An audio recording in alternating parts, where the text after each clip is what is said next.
And good people, we're back with part 6 of Horizon Forbidden West. Let's get to it, shall we? Dialogue time! So the bristlebacks in the Daunt. Excuse you! Where did they come from? That's the thing. No one rightly knows. They just showed up one day, rampaging around the valley like they exploded out of a forge. Lost some good people. But I heard talk of some vanguards trying to take them down. Did they come through here? Stopped by briefly for supplies. Ulvund was none too pleased. Won't be able to crank it to his advantage once the bristlebacks are gone. But how could bristlebacks in the Daunt help Ulvund? 2 words. Concession decree. Since no one knows where the bristlebacks came from, Ulvund has taken to blaming the Karja for him. He's hoping to dig up enough old resentments to get a strike going until the concession's signed. This is just his latest attempt. He's been trying to rile up the workers since the day he rolled into town.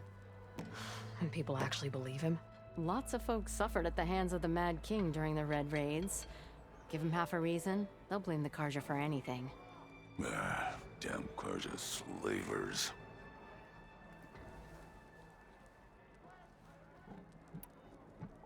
I thought you'd be back in Freeheap. Yeah! After the big battle at Meridian, I went back, but realized it was running smooth. Didn't need me.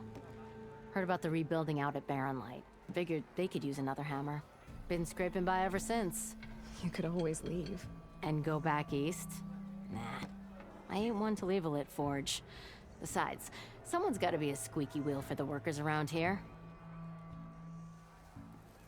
I see. So about Ulvund. Around here, everything's about Ulvund. How'd he end up in charge? He got here early, like a squirrel smelling a fat nut. He knew rebuilding Barren Light would need stone and timber. So he jangled purses all over Mainspring, getting investors to front claims on anything in the Daunt that might be worth a damn. Thing is, all the bankers back home know that this is Karja land, and the Sun King can revoke those claims at any time. That's why he's desperate for the magistrate to sign off on a concession decree. My gosh, it really feels like I'm watching a movie. The people whose voice acting, Petra, yeah, her voice acting actress wasn't, like, in terms of a newcomer, I think she did a solid job. I know, Bonisha, I forgot her name, and I'm sorry about that. I know her, I think that was the only voice actress out of a plethora, a multitude of characters. I just didn't enjoy, her voice actress didn't latch on to me, or I just couldn't, like, deal with it. I like her character, I just couldn't really care about her VA. But in this one, they absolutely largely improved her performance. It seems like she feels more natural and all that.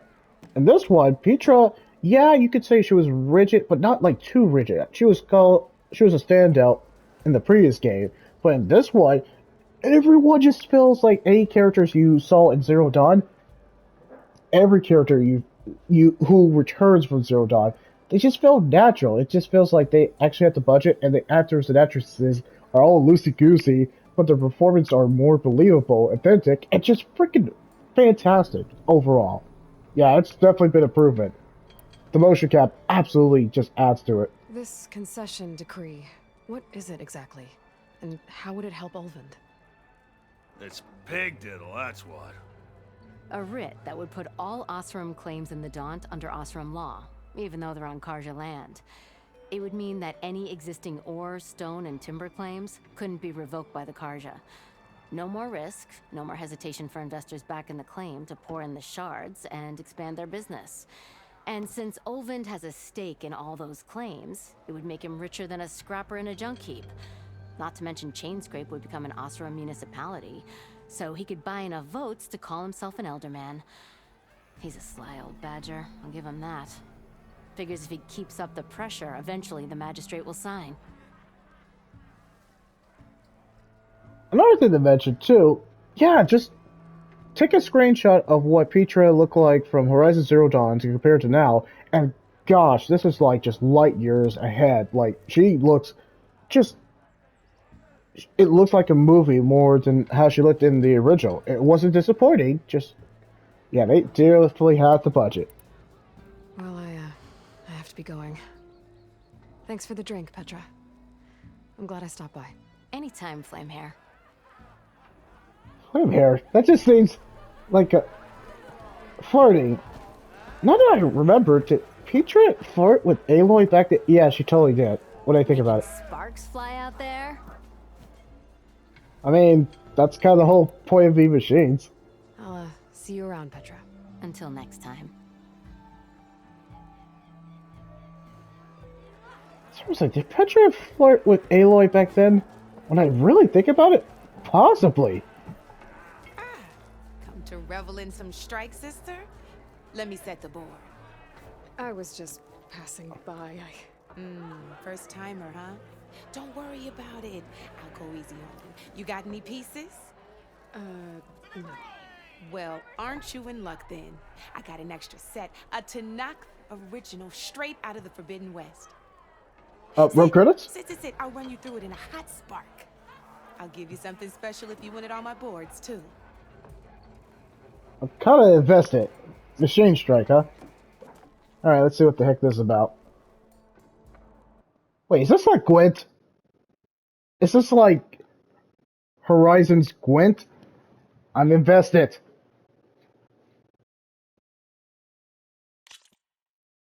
Okay, beginner set. Sure. All right, let's start off simple. The Tanakh like to say that Machine Strike is a game of pure strategy. We each get a set of pieces. Each piece represents a kind of machine, and each machine is worth a different number of victory points. And to win the game, you'll need to gain 7 victory points by destroying the opponent's machines. Oh. It can be tricky remembering the details of every machine, so we use these notes to keep track of them. You see that number on the top right corner? Yeah. That there is how many victory points you'll get for destroying that machine.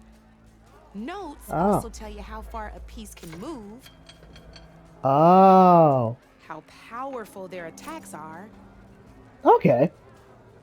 the distance they can strike from, and of course, their health. So this is Okay, that's enough for now. Let's just play. I'll explain the rest as we go. I own the board, so I get to choose who goes first. Since this is your first time, I'll let you go. Usually you get to choose which pieces to set on the board, but this will do for now. Pick up that machine piece to your right, and move it forward. Sounds good to me. Is this like Gwent? No, it feels like chess. Son of a gun, this is chess. Remember, each machine can only move a certain distance. Take a look at your notes if you need a reminder. Yep. Sounds good to me. Just need to, move that machine forward, Red. Okay, we get it. Move that machine forward. It's all part of the learning process. Fine. Easy enough, huh? Now, you get to move 2 machines each round, so go ahead and pick a second machine. Perfect. There's not much else to do for now, so just end your turn. We're forging onwards. Let me move my pieces here.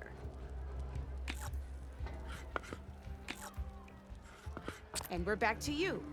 This time, why don't you try attacking one of my pieces? Try with that machine on your right first. Now move the piece. When performing an attack, you'll be testing your machine's combat power against the opponent's. A machine's and its own attack power. This board only has grassland terrain, which has no effect on a machine's combat power. And your current machine has 2 points of attack power. So in total, your machine's combat power equals 2 points. Since my machine isn't the one attacking, it has 0 points of attack power. And just like your machine, it's not affected by grassland terrain. So right now, the difference in combat power between the 2 machines is 2 points. This means your machine can do 2 points of damage to my machine. Did you get all that? Yeah, Crystal, about to attack now. Knew you were a smart one. finish up by attacking my machine. Not pulling any punches, huh?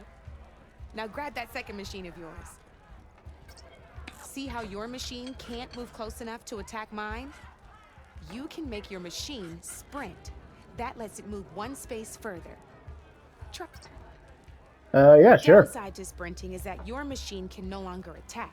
Yeah. Now, some players like to take a risk and overcharge their machine in cases like this. Overcharging lets you attack after a sprint, but it will damage your machine's health by 2 points. So use at your own discretion. Let's try doing that now so you can see what I mean. Sounds legit. That's about it for your turn then. Now, I'll let you in on a neat trick. That machine of yours, the one closest to me, grab a hold of it. Yeah, Same sure. as in the wilds, machines have both armored points and weak points. You can see them marked on the pieces. Blue shows where their armor is thickest. Hit them there, and you'll do some damage, but not a lot. Now, red shows the machine's weak points. Hit those, and you'll deal a mighty blow. Here, let me show you. Rotate that piece so your machine faces mine. Now let that machine have it. Off the board she goes, and there's your first victory points. Ah, You don't nice. have 7 of them yet, so let's keep going. Your machine attacked mine, but hasn't moved yet. Go ahead and move downwards towards my remaining piece.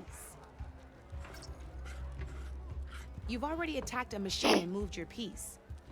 But if you overcharge your machine, you can attack a second time. And by the look of your machine's health, you'd be sacrificing your piece to defeat mine. But sometimes that can be a good thing. Overcharge your machine to attack mine a second time, and I'll show you what I mean. Sure.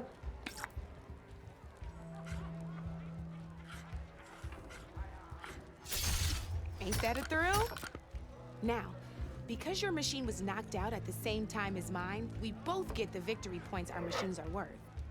Good news is, since you're the one attacking, you're gonna receive your victory points before I do.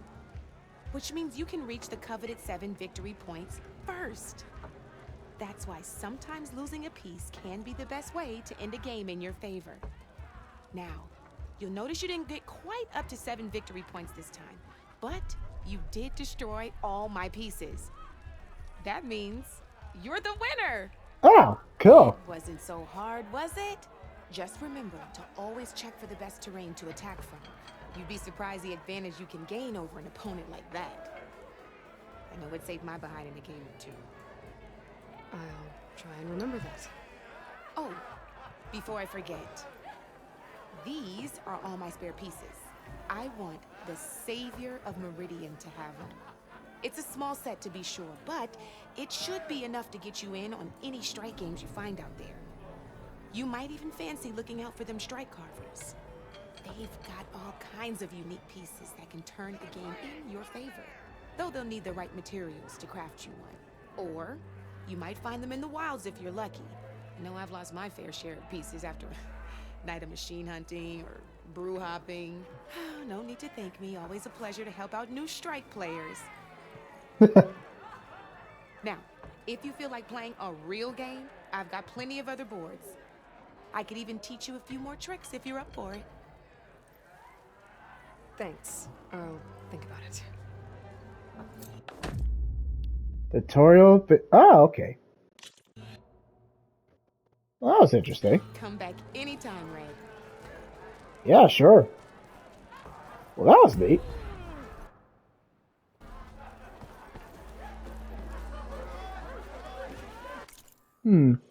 Yeah, I think I can quit on this. Just slightly tired. But I did pretty well. 3 videos. This last one's gonna be short, but that's completely okay. So yeah, definitely gonna be some more Horizon Forbidden West. Might get, yeah, I might play that tomorrow. But I might focus on other games too. Yeah, I guess that sums it up. So guys, as I love to say, have a good morning, good afternoon, good evening, whatever time zone you're in, and I'll see you at the next Video King clip. Have a good one, everybody. This was kind of a short walkthrough, but that's completely okay.